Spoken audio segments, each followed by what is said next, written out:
You're learning to play the drums, but you're struggling to understand drum notation. It's like reading ancient Greek. I don't know, it's all Greek to me.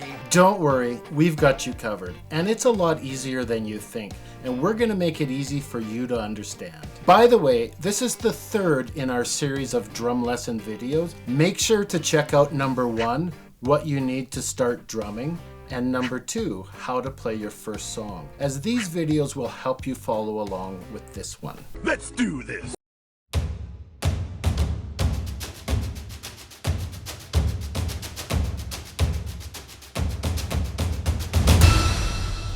You might be thinking, I don't need to learn notation, I just want to jam, or I just want to play the latest songs. And it's true, there are many drummers, some successful drummers, who never learned how to read music. But just like when you were a kid and you learned how to read in your own language, learning to read drum notation will open so many doors and allow you to learn so much on your own. Understanding drum notation will put additional resources at your disposal. It will allow you to learn new beats and patterns, etc. on your own. And it will allow you to communicate, at least at a basic level, with other musicians. First, let's start the discussion with staves, bars, and clefs. Now the stave, or staff, consists of 5 lines and 4 spaces in between those lines. Think of it as the framework for the music notation. Next is the bar lines, and the bar lines divide the stave into bars or measures. More on that in a minute. Next we have the clef. Now the clef always comes at the beginning of the stave before the first bar. And the clef helps us to determine which notes are represented by the different spaces and lines of the stave. The treble clef is used for higher toned instruments like guitar or flute or violin, and the bass clef is used for lower toned instruments like bass guitar or tuba or cello. And FYI, the piano uses both treble and bass clef. But us drummers, we have our own unique clef. We're a very special breed.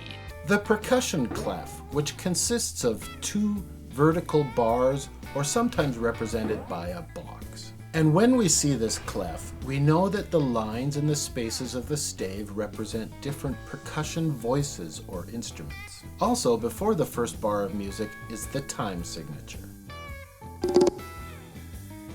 Time signatures indicate the meter of a piece of music, how it will be counted, and it's represented by 2 numbers, one on top of the other. Now the top number tells us how many beats there's going to be in each bar or measure, and the bottom number indicates the type of note that will receive 1 beat. Now the most common time signature is 4/4. In fact, it's so common it's often referred to as common time. It's very common. In 4/4 time, there are 4 beats to the bar, and a quarter note, 1/4, gets 1 beat. Other often used time signatures are 2/4, so 2 quarter notes to a bar, 3/4, which is 3 quarter notes to a bar, or 6/8, which is 6/8 notes to a bar.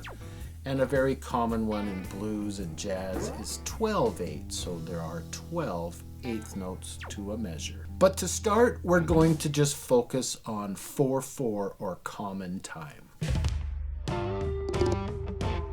So as you can see from the chart, based on common time, we will see the following notes, named for the duration or the time value of each note. First we have the whole note, which equals 1 full measure or 1 per bar. Next we have the half note, which takes up half a measure or 2 per bar. A quarter note, which equals a quarter measure or 4 per bar, and so on.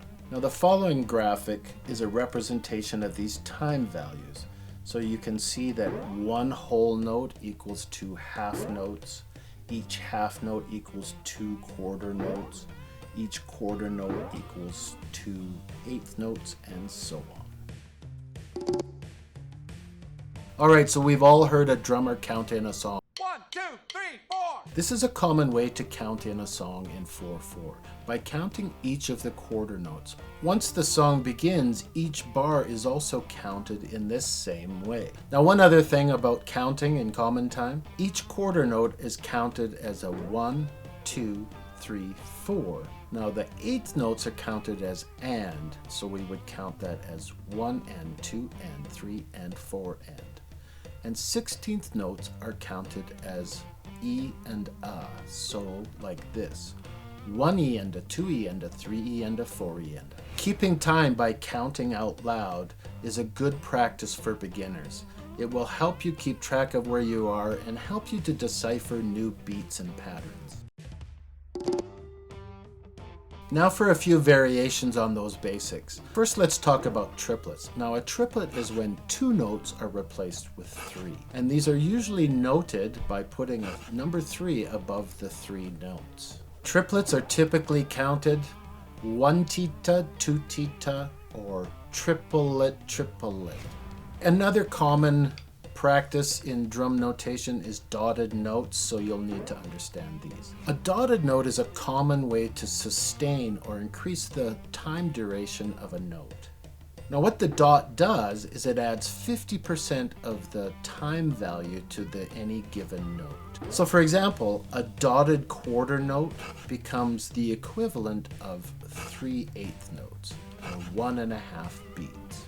Another common one used in drum notation is the dotted eighth note, so that would be the equivalent of 3/16 notes. Now you will see these two, the dotted quarter and the dotted eighth note, quite commonly used in drum notation, so it's good for you to know. Good to know. Okay, time to demonstrate all of that. And while you're learning to read and translate that into playing, these exercises will also help you to continue developing your hand technique and timing. First up, let's see what the singles, doubles, and paradiddles that we learned in the first lesson look like in drum notation.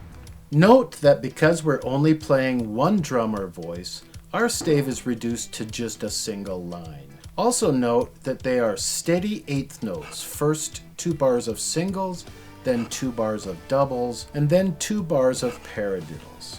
Now you can repeat these exercises several times, both with a metronome and without, in an open style going from slow to fast. You can also play all 3 of these together, 2 bars of each sticking pattern repeatedly. So let's try playing them all together right now, starting with singles. And remember to play them precisely, focusing on playing evenly in both timing and volume, and in maintaining good hand technique. 1, 2, 3, 4.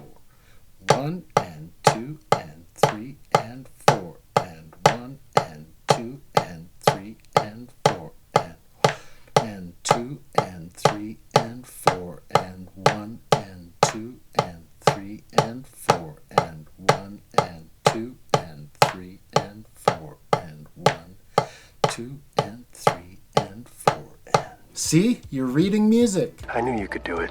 Now those exercises were a steady pattern of eighth notes, but let's try adding some variation through a combination of quarter notes, eighth notes, and 16th notes. There are 3 exercises: eighth note variations, 16th note variations, and triplet variations. You want to set your metronome to 60 beats per minute and count out loud. Don't worry about the sticking right or left. Focus on playing the patterns. Play the entire exercise, but if you struggle, repeat any bar individually until you can play it. Once you're comfortable, you can increase the speed. Let's start with the eighth note exercise at 60 beats per minute. 1, 2, 3, 4. 1, 2, 3, 4. 1 and 2, 3 and 4. 1, 2 and 3, 4 and 1 and 2 and 3, 4. 1, 2, 3 and 4 and 1, 2, 3 and 4. 1 and 2 and 3 and 4. 1, 2 and 4 and 1 and 3 and 4 4 and 1 and 3 and 4 and 1, 2 and 4 and 1, 2 and 4 and. Okay, now let's try that 16th note exercise, also at 60 beats per minute. 1, 2, 3, 4. 1 E, 2 E, 3 E, 4 E. 1 and 2 and 3 and 4 and 1 and 2 and 3 and 4 and 1 and 2 E and 3 and 4 E and 2 and 3 E and 4 and 1 and 2 and 3 E and 4 and 1 E and 2 and 3 E and 4 and 1 E, 2 E, 3 E, 4 E, 1 E and 2 E and 3 E, 4 E and 1 E, 4 and 1 E and 2, 3 and 4. Great. Now we're going to try triplet variations. Now these can be a little bit tricky. Whereas quarter notes, eighth notes, and 16th notes were equal subdivisions just divided in half, triplets are where we place 3 notes in place of 2. So the feel can be a little tricky and take a little time to get used to. But I'm sure you're going to get it. Let's try it right now at 60 beats per minute, but if you need to, slow it down.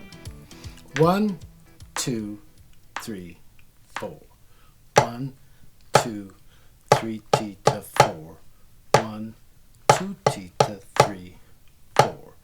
1, 2 T to 3, 4 T to 1 and 2 T to 3 and 4 T to 1 T to 2, 3 and 4 T to 1 T to 2 T to 3 T to 4 T to and 2 T to 3 and 4 T to 1 and 2 and 3 T to 4 T to 1 E and 2, 3 and 4 T to 1 and.